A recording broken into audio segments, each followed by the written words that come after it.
आज बगरू विधानसभा की नॉमिनेशन सभा यहाँ पर रखी गई है।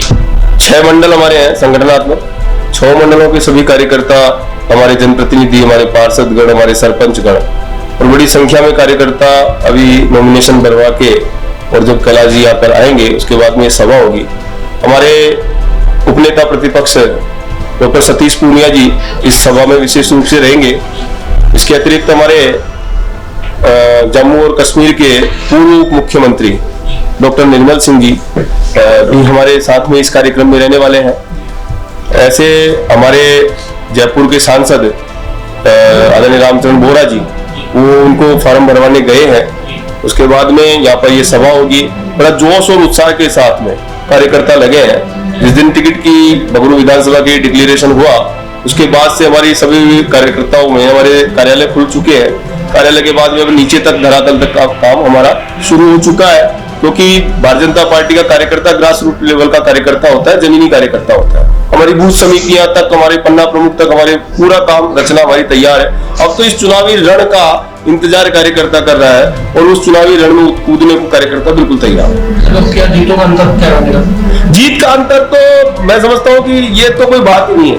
अभी जीत के अंतर वाली कोई बात करना बेईमानी होगी, पर आप ये निश्चित मानिए कि इस राजस्थान सरकार से राजस्थान की जनता का बिल्कुल मोह भंग हो गया है। और ये दिखने में आ ही रहा है, जिस प्रकार से हमारी परिवर्तन यात्रा निकली और परिवर्तन यात्रा में किस प्रकार से हजारों की संख्या में हर जगह परिवर्तन सभाओं में हमारे लोग रहे।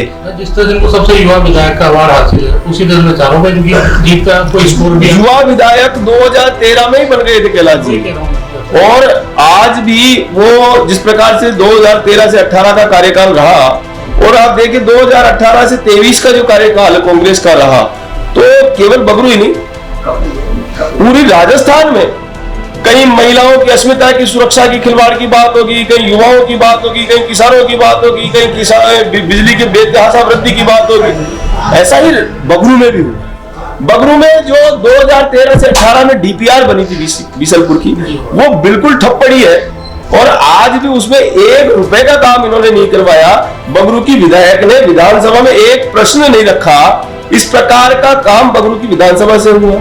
तुष्टिकरण की हद तो तब हो गई जब एक होकर का गला काट दिया, हत्या कर दी उसकी, केवल पैसे मांगने के आधार पर। और सरकार के नुमाइंदों की जबान पर बिल्कुल जैसे ताले लग गए, इस प्रकार का काम हो। तो इस प्रकार की कोई ये घटनाएं नहीं है राजस्थान में। पर हम चूंकि बगरू का चुनाव लड़ रहे हैं, हम बगरू के लिए हमारी प्रतिबद्धता पहली है, प्राथमिक है।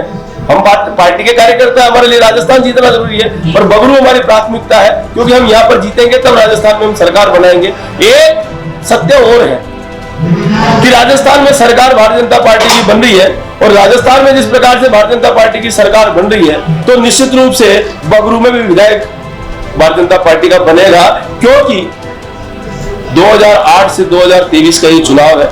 जब जब राजस्थान में भारतीय जनता पार्टी की सरकार बनी है, तो बगरू का विधायक उसमें अपना प्रतिनिधित्व करता हुआ गया है। पहले से ये रिकॉर्ड है और ये रिकॉर्ड इस बार भी नहीं टूटने वाला है।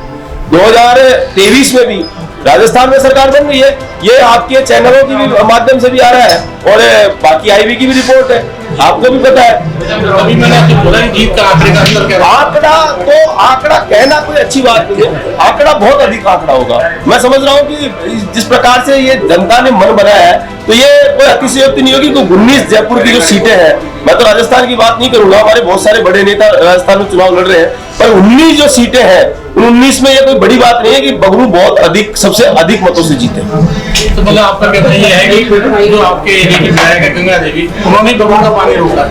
नहीं, उन्होंने रोकना, जनप्रतिनिधि का जिम्मेदारी ये होती है कि अपनी जनता के हितों के लिए विधानसभा में उनको भेजा है तो वहां आवाज उठाए।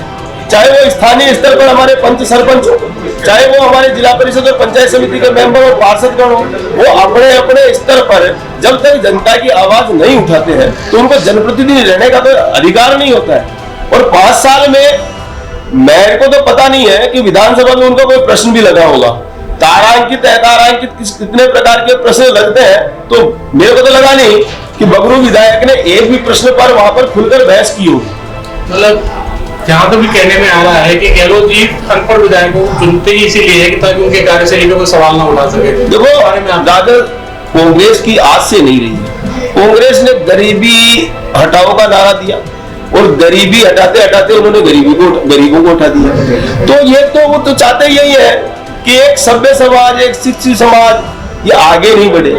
उनके प्रधानमंत्री पहले कहते थे कि 1 रुपया बेचता हूं 15 पैसे नीचे जाते हैं। तो वो तो परिपाटी जो बनी हुई है उस परिपाटी के खिलाफ कैसे काम करेंगे? तो उन्होंने किसको बनाया किसको नहीं बनाया ये हमारा विषय भी नहीं है। उनको जो अच्छा लग रहा है उनको वो बढ़ा रहे हैं, कहीं भ्रष्टाचारियों को बढ़ा रहे तो बढ़ा रहे हैं। हमारा ये उनके विषय में हम क्या टिप्पणी करेंगे? हम तो ये कह सकते हैं कि 200 कमल के फूल जो राजस्थान विधानसभा में चुनकर आने वाले हैं वो सब 200 के 200 बहुत ईमानदार व्यक्ति हैं, बहुत सभ्य लोग हैं, पार्टी के डेडिकेटेड कार्यकर्ता हैं। इस प्रकार के हमारे कार्यकर्ता। सर एक बड़ा सवाल है कि जो बीजेपी के अंदर जो कांग्रेस के कार्यकर्ता जो टूट के आए हैं उनको दूसरे दिन जो टिकट मिल जाते हैं, परिवार से कार्यकर्ता जमीन लेवल पे आके अपना वो ठगा महसूस करता है, उसके बारे में परिवार से मोह भंग क्यों होता है? कहीं ना कहीं परिवार के लोगों का वहां पर उन पर या तो वो अधिकार पूर्वक कोई बात नहीं कह पा रहे होंगे या कहीं परिवार के मुखिया की कोई गलती होगी। अगर कोई व्यक्ति आता है तो हम तो हिंदू संस्कृति के लोग हैं। देखिए तो ऐसा है, देखिए ब्रजेश लाटा जिला महामंत्री।